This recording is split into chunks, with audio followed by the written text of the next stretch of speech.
ಹೊಸಕೋಟೆ ನಗರದಲ್ಲಿ 113 ವರ್ಷಗಳನ್ನು ಪೂರೈಸಿರುವಂತಹ Hosakote the town cooperative bank limited ವತಿಯಿಂದ ಷೇರುದಾರರ ಮಕ್ಕಳಿಗೆ ಪ್ರತಿಭಾ ಪುರಸ್ಕಾರ ಪ್ರದಾನ ಕಾರ್ಯಕ್ರಮವನ್ನು ಹಮ್ಮಿಕೊಳ್ಳಲಾಗಿತ್ತು. ಹೊಸಕೋಟೆ ನಗರದ HJSS ಕನ್ವೆನ್ಷನ್ ಹಾಲ್ನಲ್ಲಿ ಈ ಒಂದು ಕಾರ್ಯಕ್ರಮವನ್ನು ನಡೆಸಲಾಯಿತು. ಈ ಒಂದು ಕಾರ್ಯಕ್ರಮವನ್ನು ಶಾಸಕ ಶರತ್ ಬಚ್ಚೇಗೌಡರು, ಟೌನ್ ಕಾಂಗ್ರೆಸ್ ಅಧ್ಯಕ್ಷರಾದ BV ಬೈರೇಗೌಡರು, BMRDA ಅಧ್ಯಕ್ಷರಾದ ಕೇಶವಮೂರ್ತಿರವರು ಉದ್ಘಾಟನೆಯನ್ನ ಮಾಡಿದ್ರು. ಕಾರ್ಯಕ್ರಮಕ್ಕೆ ಮುಖ್ಯ ಅತಿಥಿಗಳಾಗಿ BMRDA ಸದಸ್ಯ HM ಸುಬ್ಬರಾಜು, ಮಾಜಿ ಅಧ್ಯಕ್ಷರುಗಳಾದ doctor C Jayaraj, Vijayakumar, town bank ಅಧ್ಯಕ್ಷರಾದ ಮಂಜುನಾಥ್, ಉಪಾಧ್ಯಕ್ಷ ಭೈರಿಜಾನ್, ಬ್ಯಾಂಕಿನ ಪ್ರಧಾನ ವ್ಯವಸ್ಥಾಪಕ ನಾಗರಾಜ್ ಸೇರಿದಂತೆ ಬ್ಯಾಂಕಿನ ಎಲ್ಲಾ ನಿರ್ದೇಶಕರುಗಳು ಹಾಜರಿದ್ದರು.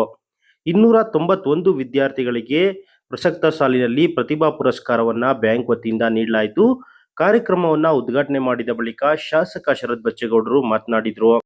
ಹೊಸಕೋಟೆ ಟೌನ್ ಬ್ಯಾಂಕ್ 113 ವರ್ಷಗಳನ್ನ ಪೂರೈಕೆ ಮಾಡಿದ್ದು, ಬೆಂಗಳೂರು ಗ್ರಾಮಾಂತರ ಜಿಲ್ಲೆಯಲ್ಲಿಯೇ ಪ್ರಥಮ ಬ್ಯಾಂಕ್ ಎಂಬ ಹೆಗ್ಗಳಿಕೆಗೆ ಪಾತ್ರವಾಗಿದೆ.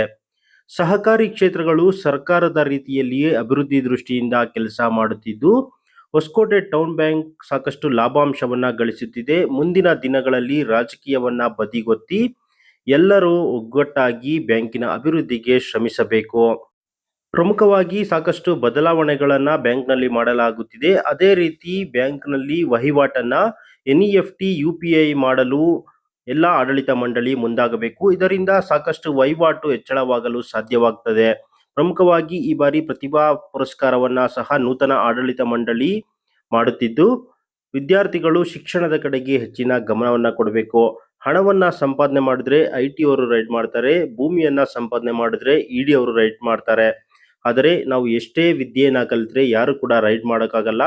ಅದರಿಂದ ನಾವು ಸಹ ಅಭಿವೃದ್ಧಿ ಆಗ್ಬೋದು, ದೇಶ ಸಹ ಅಭಿವೃದ್ಧಿ ಆಗುತ್ತದೆ. ಅದರಿಂದ ವಿದ್ಯಾರ್ಥಿಗಳು ಈ ನಿಟ್ಟಿನಲ್ಲಿ ಶೈಕ್ಷಣಿಕ ಪ್ರಗತಿ ಕಡೆ ಗಮನ ಹರಿಸಬೇಕು ಅಂತ ಶಾಸಕ ಶರತ್ ಬಚ್ಚೇಗೌಡರು ವಿದ್ಯಾರ್ಥಿಗಳಿಗೆ ಸಲಹೆ ಸೂಚನೆಗಳನ್ನ ನೀಡಿದ್ರು. ಈಗಾಗಲೇ ನಾಗರಾಜ್ ಅವರಿಗೆ 1913ನೇ ಇಸ್ವಿಯಲ್ಲಿ ನಮ್ಮ ಟೌನಿನ ದಿ ಟೌನ್ ಕೋಆಪರೇಟಿವ್ ಬ್ಯಾಂಕ್ ಪ್ರಾರಂಭವಾಗಿದೆ. ಇದರ ಇತಿಹಾಸ ಸುಮಾರು 113 ವರ್ಷದ ಇತಿಹಾಸ ಏನಿದೆ, ಇದು ಬಹುಶಃ ಕರ್ನಾಟಕ ರಾಜ್ಯದಲ್ಲಿ ಸಹಕಾರಿ ಅಂತದ್ದು ಯಾವಾಗ ಪ್ರಾರಂಭ ಆಯಿತೋ ಆವಾಗಲೇ ದಿ ಟೌನ್ ಕೋಆಪರೇಟಿವ್ ಬ್ಯಾಂಕ್ ಕೂಡ ಪ್ರಾರಂಭ ಆಗಿದೆ. ಈ ದೇಶದಲ್ಲಿ, ಭಾರತ ದೇಶದಲ್ಲೇ ಮೊಟ್ಟ ಮೊದಲನೇ ಬಾರಿಗೆ ಸಹಕಾರಿ ಕ್ರಾಂತಿ ಎಲ್ಲಿಂದ ಪ್ರಾರಂಭ ಆಯಿತು ಅಂತಂದ್ರೆ, ನಮ್ಮ ಹೆಮ್ಮೆಯ ನಾಡು ಕರ್ನಾಟಕದಿಂದಲೇ ಸಹಕಾರ ಕ್ರಾಂತಿ ಪ್ರಾರಂಭ ಆಗಿತ್ತು. ಅದನ್ನು ಕೂಡ ಪ್ರಾರಂಭ ಮಾಡಿದ್ವಿ ಯಾರು ಅಂತಂದ್ರೆ ನಮ್ಮವರೇ ಕನ್ನಡಿಗರಾದಂತ ಸಿದ್ದಣ್ಣಗೌಡ, ಸಣ್ಣ ರಾಮಣ್ಣಗೌಡರು ಪ್ರಾರಂಭ ಮಾಡಿದಂತ 1905ನೇ ಇಸ್ವಿ ಸಹಕಾರಿ ಕ್ರಾಂತಿ ಏನು ಪ್ರಾರಂಭ ಆಯಿತು, ಇವತ್ತು ಅದು ಬೆಳೆದುಕೊಳ್ತಾ ಬಂದು ಒಂದು ದೊಡ್ಡ ಆಲಂಬಲವಾಗಿ ಬಂದಿದೆ. ನಾವು ನೋಡ್ಬೇಕಂತಂದ್ರೆ ಯಾವ ರೀತಿಯಲ್ಲಿ ಸರ್ಕಾರ ನಡೆದುಕೊಂಡು ಹೋಗುತ್ತೋ ಅದೇ ಸಮಾನಾಂತರದಲ್ಲಿ ಇವತ್ತು ಸಹಕಾರಿ ಸಂಸ್ಥೆಗಳು ಕೂಡ ನಡೆದುಕೊಳ್ತಾ ಹೋಗಿ ಸರ್ಕಾರ ಯಾವ ಸಾರ್ವಜನಿಕರ ಹಿತಕ್ಕೆ, ಸಾರ್ವಜನಿಕರಿಗೆ ಅನುಕೂಲ ಮಾಡಕ್ಕೆ, ಸಹಾಯ ಮಾಡಕ್ಕೆ, ಅಭಿವೃದ್ಧಿ ಮಾಡಕ್ಕೆ ಸರ್ಕಾರ ಯಾವ ತರ ನಿಲ್ಲುತ್ತೋ ಅದೇ ತರದಲ್ಲಿ ಇವತ್ತು ಸಾರ್ವಜನಿಕರ ಹಿತಕ್ಕೆ, ಸಾರ್ವಜನಿಕರ ಕ್ಷೇಮಾಭಿವೃದ್ಧಿ ಯಾವ್ದಾದ್ರು ಸಂಸ್ಥೆಗಳಿರ್ತಿವೆ ಅಂತಂದ್ರೆ ಸಹಕಾರಿ ಸಂಸ್ಥೆಗಳಿರ್ತಿದೆ. ಅದರಲ್ಲಿ ಅಗ್ರಸ್ಥಾನದಲ್ಲಿ ನಿಂತಿರ್ತಕ್ಕಂಥ ಯಾವಾದ್ರು ಸಂಸ್ಥೆ ಇದ್ರೆ ಟೌನ್ ಕೋಆಪರೇಟಿವ್ ಬ್ಯಾಂಕ್ ಹೆಮ್ಮೆಯನ್ನ ಗೆಲ್ಸ್ಕೊಂಡು, ಯಾಕಂತಂದ್ರೆ 113 ವರ್ಷದ ಇತಿಹಾಸ ಇಟ್ಕೊಂಡಿರ್ತಕ್ಕಂಥದ್ದು ಅಷ್ಟು ಸುಲಭವಾದಂಥದ್ದು. ಬಹುಶಃ ಈಗಾಗಲೇ ನಾಗಣ್ಣವರು ಹೇಳಿದಂಗೆ ಏನು ನಮ್ಮ ಟೌನ್ ಕೋಆಪರೇಟಿವ್ ಬ್ಯಾಂಕ್ 2008ನೇ ಇಸ್ವಿಯಲ್ಲಿ 2005ನೇ ಇಸ್ವಿ ಬೆಂಗಳೂರು ಗ್ರಾಮಾಂತರ ಜಿಲ್ಲೆಯಲ್ಲಿರ್ತಕ್ಕಂಥ ಅತ್ಯಂತ ಹಿರಿಯ ಸಹಕಾರಿ ಸಂಸ್ಥೆ ಅಂತ ಹೇಳಿ ಒಂದು ಅವಾರ್ಡ್ ಕೂಡ ಪಡೆದುಕೊಂಡಿರ್ತಕ್ಕಂಥದ್ದು ನಮ್ಗೆ ನಿಮ್ಗೆ ಎಲ್ಲರಿಗೂ ಕೂಡ ಹೆಮ್ಮೆಯ ಒಂದು ಸಂಗತಿ ಅಂತ ಒಂದು ಸಂದರ್ಭದಲ್ಲಿ ಹೇಳ್ತಾ, ನಿಜವಾಗ್ಲೂ ಕೂಡ ಟೌನ್ ಕೋಆಪರೇಟಿವ್ ಬ್ಯಾಂಕ್ ನಮ್ಮ ನೂತನವಾದಂತಹ ಆಡಳಿತ ಮಂಡಳಿ ಏನು ಆಯ್ಕೆ ಆಗಿದೆ, ಮೊಟ್ಟ ಮೊದಲನೇ ಬಹುಶಃ ಬಹಿರಂಗವಾದಂತಹ ದೊಡ್ಡ ಸಭೆ, ಹೊಸ ನೂತನವಾದಂತಹ ಆಡಳಿತ ಮಂಡಳಿ ಆದಾಗಿಂದ ದೊಡ್ಡದಾಗಿರ್ತಕ್ಕಂಥ ಆಯ್ಕೆ ಆಗಿರ್ತಕ್ಕಂಥ ಎಲ್ಲ ಸದಸ್ಯರಿಗೂ ಕೂಡ ನನ್ನ ಕಡೆ, ತನ್ನ ಕಡೆಯಿಂದ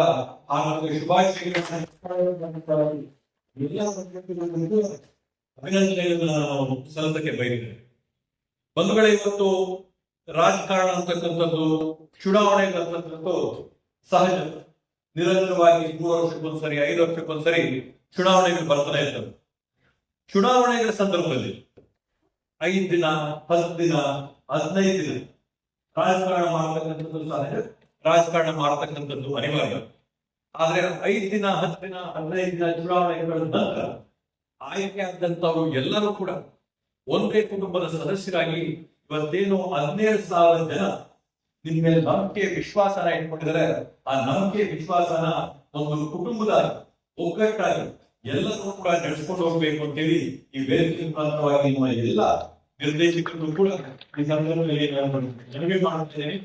ಇಲ್ಲಿ ಆ ಪಕ್ಷದ್ದು ಈ ಪಕ್ಷದ್ದು ಆ ಜನಾಂಗದ್ದು ಈ ಜನಾಂಗದ್ದು ಆ ಧರ್ಮದ್ದು ಈ ಧರ್ಮದವರು ಅಂತೇಳಿ ಯಾವ ಸಹಕಾರಿಯಲ್ಲಿ ನಾವೆಲ್ಲರೂ ಕೂಡ ಒಗ್ಗಟ್ಟಾಗಿ ಅಂತೇಳಿ ಸಹಕಾರದ ಫ್ಲಾಗ್ಗಳು ಏನ್ ಬೇಕು ಅದರಂತ ಎಲ್ಲಾ ವರ್ಗಗಳು ಯಾವ ತರ ಇದೆಯೋ, ಎಲ್ಲಾ ಜನರು ಯಾವ ತರ ಇದೆಯೋ, ಎಲ್ಲರನ್ನು ಒಳಗೊಂಡಂತೆ ಯಾವ ತರ ಇದೆಯೋ ಸಹಕಾರಿ ಕೂಡ ಅದೇ.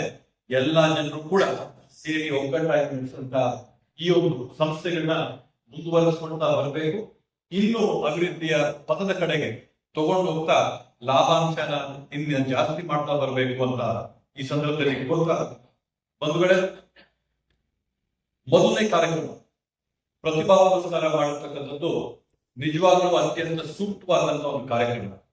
ಯಾಕಂತಂದ್ರೆ ಇವತ್ತು ಈ ದೇಶದ ಭವಿಷ್ಯ ಆಗಿರ್ಬೋದು, ಈ ರಾಜ್ಯದ ಭವಿಷ್ಯ ಆಗಿರ್ಬೋದು, ಈ ನಗರದ ಭವಿಷ್ಯ ಆಗಿರ್ಬೋದು, ಯಾರಾದ್ರೂ ಇದ್ರೆ ಇಲ್ಲಿರ್ತಕ್ಕಂಥ ಪ್ರತಿಭಾವಂತ ಮಕ್ಕಳು ಇಂದಿನ ಮಕ್ಕಳು ಮುಂದಿನ ಪ್ರಜೆಗಳಂತ ನಾವೇನ್ ಹೇಳ್ತೀವಿ, ಆ ಮಕ್ಕಳಿಗೆ ಕರೆದು ನಾವು ಈ ರೀತಿಯಾದಂತಹ ಕಾರ್ಯಕ್ರಮಗಳನ್ನ ಮಾಡಿ ಪ್ರೋತ್ಸಾಹ ಕೊಡುವ ಮುಖಾಂತರವಾಗಿ ಅವರಲ್ಲಿರ್ತಕ್ಕಂಥ ಧೈರ್ಯ, ಸ್ಪರ್ಧಾತ್ಮಕವಾದಂತಹ ಮನೋಭಾವನ ಬೆಳೆಸಂತ ಒಳ್ಳೆ ಅವಕಾಶ ಸಿಗುತ್ತೆ.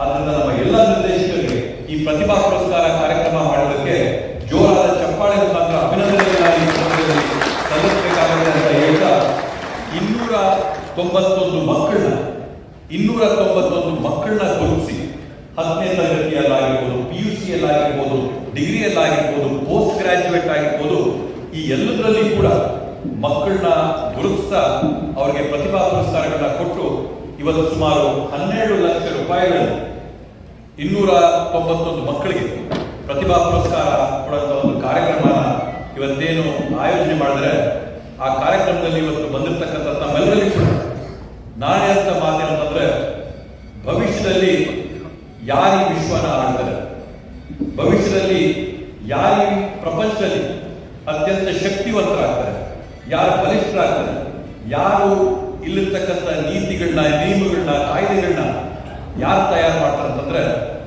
ಒಂದು ಕಾಲದಲ್ಲಿ ತೋಳ್ಬಲ ಇತ್ತು. ಯಾರ ಹತ್ರ ತೋಳ್ಬಲ ಇತ್ತು ಅವನು ಕಾನೂನುಗಳನ್ನ, ಕಾಯ್ದೆಗಳನ್ನ, ನಿಯಮಗಳನ್ನ ಸೃಷ್ಟಿ ಮಾಡ್ತಾ ಇದ್ದಾರೆ. ಇವತ್ತು ಕಾನೂನು, ಕಾಯ್ದೆಗಳು, ನಿಯಮಗಳು, ಭವಿಷ್ಯಗಳು ಯಾರು ನಿರ್ಧಾರ ಮಾಡ್ತಾರೆ, ಯಾರು ತೀರ್ಮಾನ ಮಾಡ್ತಾರೆ ಅಂತಂದ್ರೆ, ಪ್ರತಿಭಾನ್ವಿತರು, ವಿದ್ಯಾವಂತರು ಬಿಟ್ರೆ ವಿದ್ಯಾವಂತರಿಂದ ಬೇರೆ ಯಾರ ಕೈಯಲ್ಲಿ ಕೂಡ ಸಾಧ್ಯ ಇಲ್ಲ ಅಂತ ಹೇಳಿ ಈ ಒಂದು ಸಂದರ್ಭದಲ್ಲಿ ನಾನು ಹೇಳಕ್ಕೆ ಬಯಸ್ತೇನೆ ಬಂಧುಗಳೇ. ಅದರಿಂದ ಏನ್ ನಮ್ಮ ಮಕ್ಕಳು ಬಂದಿಲ್ಲ, ತಾವೆಲ್ಲರೂ ಕೂಡ ಪ್ರಬುದ್ಧರಾಗಬೇಕು, ಇನ್ನೂ ವಿದ್ಯಾವಂತರಾಗಬೇಕು. ಇವತ್ತು ಎಲ್ಲದ್ರ ಮೇಲೂ ಮಿತಿ ಇದೆ. ಕಾಸನ್ನ ಜಾಸ್ತಿ ಸಂಪಾದನೆ ಮಾಡಿದ್ರೆ IT ಅವರು ಬಂದು ರೇಟ್ ಮಾಡ್ತಾರೆ, ಭೂಮಿನ ಜಾಸ್ತಿ ಸಂಪಾದನೆ ಮಾಡಿದ್ರೆ ED ಅವರು ಬಂದು ನಿಮ್ಮನ್ನ ಕೇಳ್ತಾರೆ. ಆದ್ರೆ ವಿದ್ಯಾಭ್ಯಾಸ ನೀವು ಎಷ್ಟು ಬೇಕಾದ್ರೆ ಅಷ್ಟು ಸಂಪಾದನೆ ಮಾಡ್ರಿ, ಯಾರು ಕೂಡ ನಿಮ್ಮನ್ನು ಬಂದು ಹೇಳೋರಿಲ್ಲ, ಕೇಳೋರಿಲ್ಲ. ಎಷ್ಟು ಬೇಕಾದ್ರೆ ಸಂಪಾದನೆ ಮಾಡ್ರಿ, ಅದ್ರ ಮೇಲೆ ಟ್ಯಾಕ್ಸು ಇಲ್ಲ, ಅದ್ರ ಮೇಲೆ ಏನೂ ಇಲ್ಲ. ಅದು ನಿಮ್ಮ ಆಸ್ತಿ, ನಿಮ್ಮ ಸ್ವತ್ತು. ಯಾರು ಕೂಡ ನಿಮ್ಮ ಕಿತ್ಕೊಳ್ಳೋಕೆ ಸಾಧ್ಯವಾಗದಿದ್ದಂತ ಆಸ್ತಿ ಯಾವ್ದಾದ್ರು ಇದ್ರೆ ಅದು ಶಿಕ್ಷಣ, ವಿದ್ಯೆ ಮಾತ್ರ ಅಂತ ಈ ಒಂದು ಸಂದರ್ಭದಲ್ಲಿ ಹೇಳ್ತಾ, ಇಲ್ಲಿ ಬಂದಿರತಕ್ಕಂಥ ತಾವೆಲ್ಲರೂ ಕೂಡ 10ನೇ ತರಗತಿಯವರು ಇಲ್ಲಿರ್ತಕ್ಕಂಥ PUC ಅವ್ರನ್ನ ನೋಡಿ ನೀವು ಸ್ಫೂರ್ತಿನ ಪಡಿಬಹುದು. PUCಯಲ್ಲಿರ್ತಕ್ಕಂಥವ್ರು ಇಲ್ಲಿ ಬಂದಿರತಕ್ಕಂಥ ಡಿಗ್ರಿ ಅವ್ರನ್ನ ನೋಡಿ ಯಾವ್ಯಾವ ತರ ವಿದ್ಯಾಭ್ಯಾಸ ಮಾಡ್ತಾರಂತ ನೀವು ಅವರಿಂದ ನೋಡಿಕೊಂಡು ನೀವು ಪ್ರೋತ್ಸಾಹನ ಪಡಿಬಹುದು, ಉತ್ತೇಜನ ಪಡಿಬಹುದು, ಮಾದರಿಯನ್ನು ನಿಮ್ಗೆ ಆಗ್ಬೋದು. PUCಯಲ್ಲಿರ್ತಕ್ಕಂಥವ್ರು ಡಿಗ್ರಿ ಅವ್ರನ್ನ ನೋಡಿ ಈ ರೀತಿಯಲ್ಲಿ ಎಲ್ಲ ಅಭಿವೃದ್ಧಿಗಳನ್ನ ಯಾವ ತರ ನೀವಾಗಬೇಕು ಅನ್ನೋದಕ್ಕೆ ನೀವೇ ಖಚಿತಪಡಿಸ್ಕೋಬೇಕು ಅಂತ ಈ ಒಂದು ಸಂದರ್ಭದಲ್ಲಿ ಹೇಳ್ತಾ